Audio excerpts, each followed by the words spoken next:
Now, I want to know what goes through a man's head when he's batting in a first-class game and he's coming up towards making 500. No one else ever done that. You could only ask me that. I know, that's what I'm asking. Never been done before or since. Well, I mean, it was a quiet Monday. I think there was about 2 men and a dog at 9 a.m. in the morning. Yes. I got encouragement. It was about 1,000 people at lunch, 5,000 at tea. So the CEO, the general manager of Warwickshire said, do not get out. The membership is going through the roof at the moment. Smith facing Holder and allowing that through. So when did it come up? Just before stumps, or when did you? Well, in the Caribbean first-class games, the captains have to agree the game has nothing in it, and after 10 of the 20 overs, I think here as well in Test cricket. Yes. And then my non-striking partner came in to me and he said, "This is the last over." I said, "No." I mean, he said, "Yes." In England, the umpires have the authority to pull stumps if they feel the game is dead. And that's when I realized that I've got to strike the next one for 4. So at that stage, you're on 496. 97. 97. Yeah. He had an over to hit a boundary to make 500. Can you believe we're even having this conversation? I'm staggered. I'm blown away. Great work from your partner. Yeah, Do you remember who it was at the other end that gave you the heads up? Heath That Piper. is great work. Heath Piper was the not-out batsman. Buy him a beer at the end of the day. We had a match at the Oval the next morning. A responsible beer. As we're discussing with the great Brian Lara, the 500 he made in a county game for Warwickshire. The other thing we haven't brought up is the poor bastard who dropped him. Needs to be raised, though. Didn't think it was going to cost him too many. Just a couple. It was a pretty regulation catch too, wasn't it? Knee height. I actually, the pavilion was ahead of me. I took 3-4 strides towards the pavilion. When I looked at the bowler, his face was in his hands on the ground. Single down a long on for Marnus Labuschagne. How many were you on then? 14. Oh no. Yeah. That's cost him 486. Has there been a more punished drop catch in the history of the game? Or mentioned as well. I think he came out and did the front bar, that bloke. Yeah, he was on Australian television. Chase and Smith into the onside. Thought about a single and then sent Marnus back. At least he can see the funny side. I bet his teammates didn't. Nope. Prince, Hindley Street. Yeah, I can. Been waiting for this.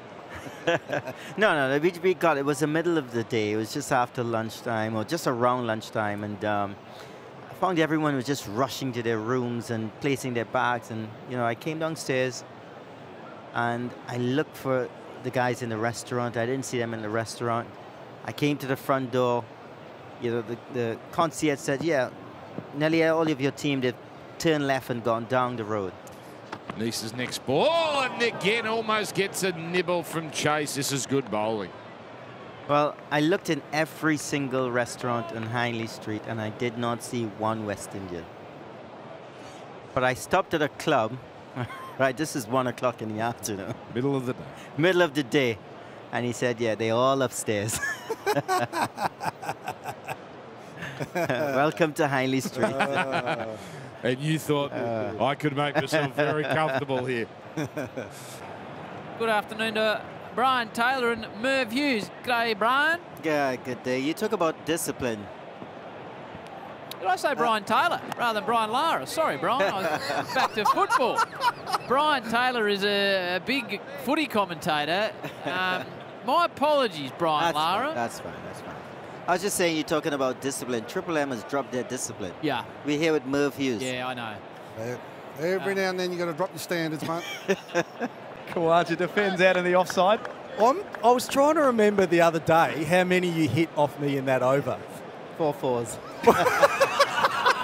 Just off the top of your head, Brian? I thought there was a 6 back over my head as well. It was a pull for 4, and then you went, you pitched up over mid-off for 4.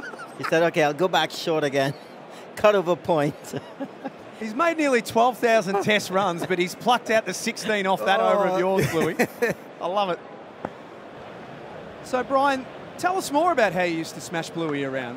We're interested. No, hang on. Before Brian talks, my role with the ball, Jack, was to come on and try and break the partnership. So Not go it for wasn't 16 just off the running over. in, line and length, boring stuff like Glenn McGrath. I was like, try a few things. So hence, a couple of bounces. But that was his job. My job was to move from 170 to 200 in that over.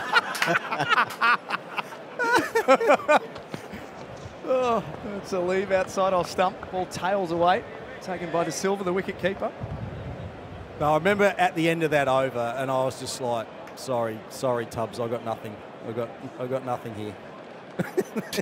I didn't say it out loud, but in my mind, bowling to Brian on a pretty good pitch, has to be said, but on 170, bowling 125 straight balls. Well, what were your impressions of playing against Big Merv and Brian? Oh, Unimpressed. actually, I couldn't recall those days. I mean, I remember us touring Australians, and I got a game for the Trinidad and Tobago team against them, a first-class game.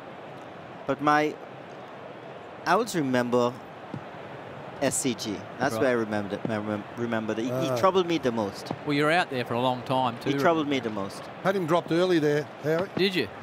Yeah. Kawaja from score. 277 he got, had him dropped in the gully. Steve Waugh, 186 he was. And was he a talkative bowler when you were batting Brian, the Big Merv? When he got you out, Right. yeah, he sent you on your bike, Right. kind of thing. I never said much to him. No. No. And you're going to hang around, Brian, because I see you doing some big bash for Fox. Yeah, I look forward to that. The test matches are great to commentate on, I must say. Spend some time with you guys. Spend some time with Bluey. I haven't seen him in some time. But you know what? I enjoyed, my opening stint with Bluey in Perth. But I haven't seen him since. It's like his bowling. He gets an over, and then you don't see him for the rest of the series. I mean, this has been a 20-minute stint. You haven't taken the piss out of him once. Next ball, full swinging, testing, but kept out by De Silva. I thought you must have been rigging the rosters after the Perth game. Like, I don't want to work with Bluey anymore. Why wouldn't he hit you to all parts of Perth Stadium? Why wouldn't he want to have another stint against you?